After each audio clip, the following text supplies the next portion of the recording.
What's up, guys? It's your boy Dante coming back at you with another video. Today I got a quick clip from the Hamilton collection.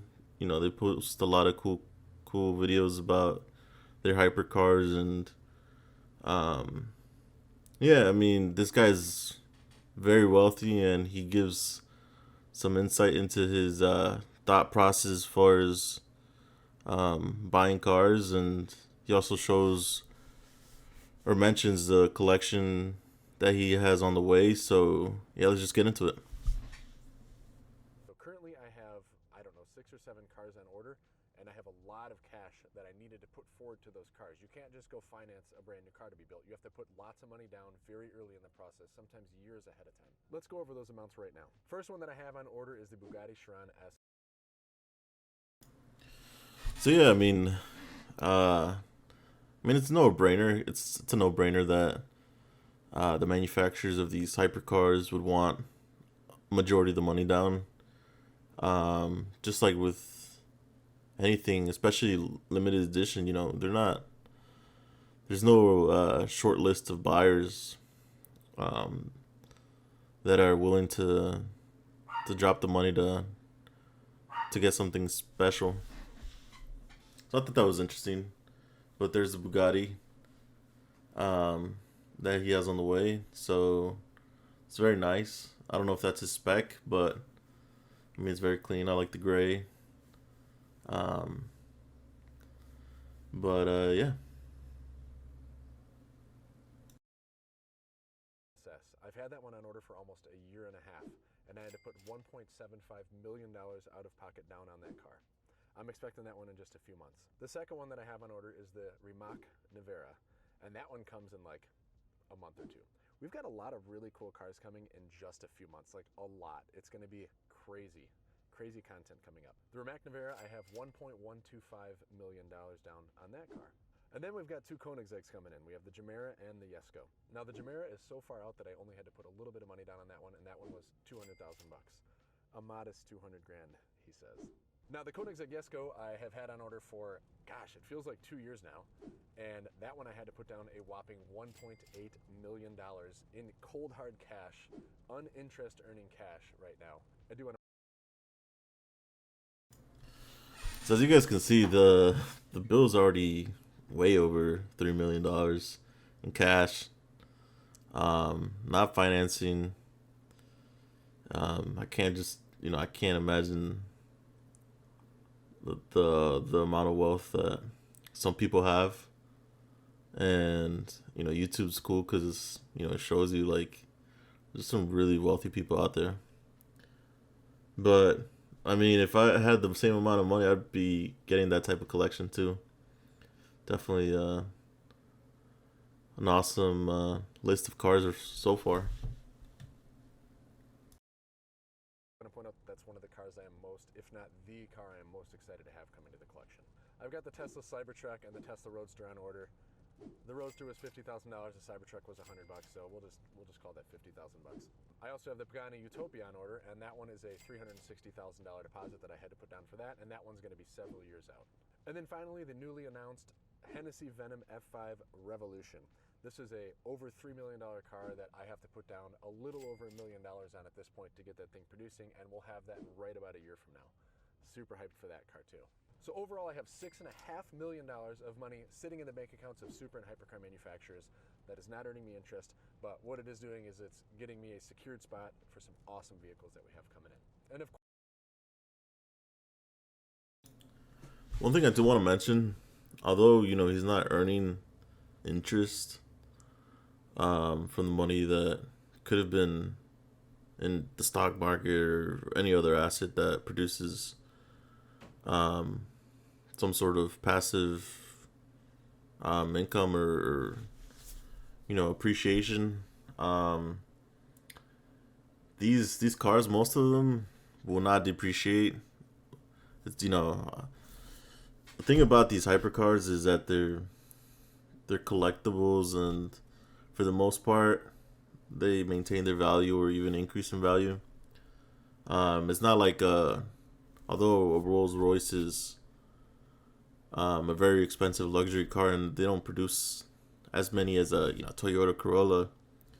Those do depreciate just because they're not special editions. They might have their own unique one-off interiors or specs or whatever, but for the most part, they're not limited edition, and most cars in general will depreciate. But the cars he's mentioned so far, for the most part, are like I told you, there's a long list of buyers, and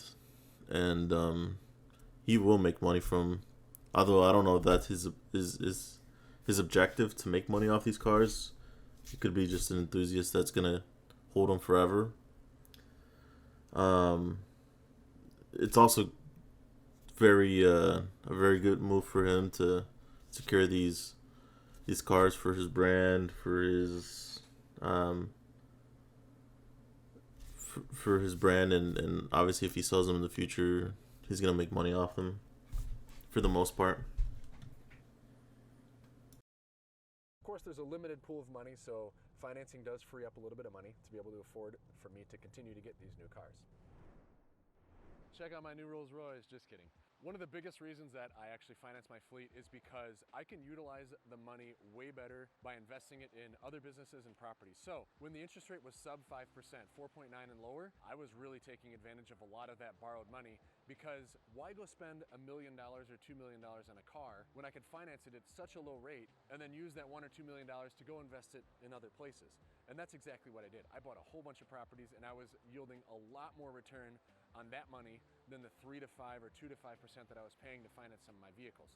So this is probably the biggest reason that I do it. Now, I don't want you to think that I finance my whole entire fleet. I mean, $135,000 a month for the entire fleet is way cheaper than it is. I actually put down a lot of money on some of my cars. I'll go over that when I go over the monthly payments that I do. And I own a bunch of them outright, like the Chevy Chevelle here. But that's not an expensive car. That's not impressive. I've pretty much, since the interest rates went a little bit crazy back in like March of this year, everything has been cash since then. I'm not going to go pay 8 to 10% interest on a car because that's just too much. And this is the clip that I wanted to talk about the most. Obviously, it was cool to see his list of cars and that he has on order. But the biggest thing was how these wealthy people move. We saw how he mentioned that the interest rates rose, and instead of using the cheap money that was available before, now he's switched over to cash because he'd be giving away too much money with the interest rates the way they are now. And I thought that was interesting. I know a lot of rich people, I mean, it's no secret that they leverage their money and make it work for them. But yeah, I mean, it's just a mindset that I feel like we should have, or at least I'm gonna strive to have, just because as much as I want a nice car right now, with the interest rates, I'd just be giving away too much money, and yeah, I mean, moving forward until I run into some money, whenever that happens, I'm just gonna be buying cars cash when I have the opportunity, and just modding them and having fun with them, and yeah, I mean, when rates go lower, maybe I'll get something newer and something cool. But I know I want to keep my money, the most I can keep. So it's eliminating car payments that are unnecessary, especially with 10 to 12% interest rates. Is just seems like the right move. And even though a lot of YouTubers saying that the dealers are starting to mark down their cars or starting to sell for MSRP, it's still just as bad as when they weren't. The payments are just ridiculous, and you'll be way under on those cars, just giving away so much money. And yeah, I think moving forward, people should just still hold out until they come down significantly, like to the point where the math makes sense, or the rates are basically at 1 to 2, 3%. But yeah, guys, that's all I have for you. It's cool to see how wealthy people move and what they do to maximize their money, or the way they can use it. So I feel like we need to take this as a lesson. I'm gonna take it as a lesson. But yeah, that's all I got for you guys. See ya.